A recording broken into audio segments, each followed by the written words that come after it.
আসসালামু আলাইকুম রহমতুল্লাহি ওবারাকাতু। আরবি ভাষা ট্রেনিং সেন্টারে সবাইকে স্বাগতম। আজকে আমরা আরবি ভাষায় কিছু গাল মন্দ শব্দ শিখব। দয়া করে এই শব্দগুলা কেউ খারাপ কাজে ব্যবহার করবেন না। সত্যি তুমি পাগল, এই কথাটি আরবিতে বলা হয় ওয়াল্লাহ ইনতা মজনুন।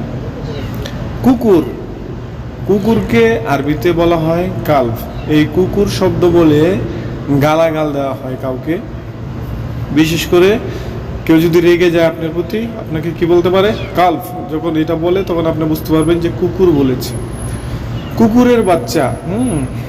অনেক সময় সৌদিরা রেগে গিয়ে এইভাবে বলতে পারে ইবনে কালব, ইবনে কালব অর্থাৎ কুকুরের বাচ্চা।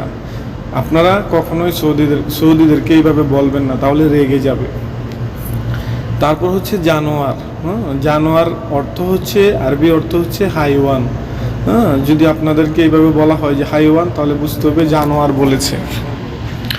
তারপরে যদি বলা হয় যে জানোয়ারের বাচ্চা, জানোয়ারের বাচ্চাকে আরবিতে বলা হয় ইবনে হাইওয়ান। ইবনে হাইওয়ান, জানোয়ারের বাচ্চা। যদি এভাবে বলা হয় বুঝে নিতে হবে যে জানোয়ারের বাচ্চা বলেছে।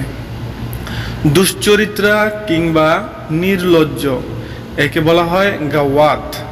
দুশ্চরিত্রা কিংবা নির্লজ্জ, এদেরকে বলা হয় গাওয়াত। বিশেষ করে মহিলাদের ক্ষেত্রে এই শব্দটা বেশি ব্যবহার হয়, কিন্তু আপনারা কখনো এই শব্দ ব্যবহার করবেন না। শুধু জানার জন্য, শুধু শিখার জন্য। জারজ সন্তান, জারজ সন্তানকে বলা হয় ওয়ালেদ জিনা। ওয়ালেদ জিনা হচ্ছে জারজ সন্তান। পতিতাদেরকে আরবিতে বলা হয় গাহবা। পতিতাদেরকে আরবিতে বলা হয় গাহবা। হিজরা, হিজরাদেরকে আরবিতে বলা হয় খানিজ। হিজরাদেরকে বলা হয় খানিজ। যদিও সৌদি আরবে হিজরাদের সংখ্যা খুব কম, কিন্তু হিজরাদেরকে বলা হয় খানিজ। সেক্সি মেয়ে, সেক্সি মেয়েদেরকে বলা হয় হুরমা মুজ্জা। হুরমা মুজ্জা, হুরমা হচ্ছে মেয়ে আর মুজ্জা হচ্ছে সেক্সি। কিন্তু আমি এই শব্দগুলো আপনাদেরকে শিখাচ্ছি এজন্যই, শুধু শিখার জন্য। কোথাও ব্যবহার করবেন না, ব্যবহার করলে কিন্তু হিতে বিপরীত হতে পারে। সহবাস করা, সহবাস করাকে বলা হয় নিক অথবা দুগদুগ। নিক অথবা দুগদুগ এর অর্থ হচ্ছে সহবাস করা। তারপর হচ্ছে শুকর, শুকরকে আরবিতে বলা হয় খানজির। শুকরকে আরবিতে বলা হয় খানজির। যদি বলা হয় শুকরের বাচ্চা, তাহলে বলা হবে ইবনে খানজির। ইবনে ইবনে খানজির হচ্ছে শুকরের বাচ্চা। যে শব্দগুলো আমাদের মুখে আনা ঠিক না, কিন্তু যদি কেউ আপনাদেরকে বলে, এরকম যদি বলে, তাহলে বুঝে নিতে হবে যে এরকমটা বলেছে,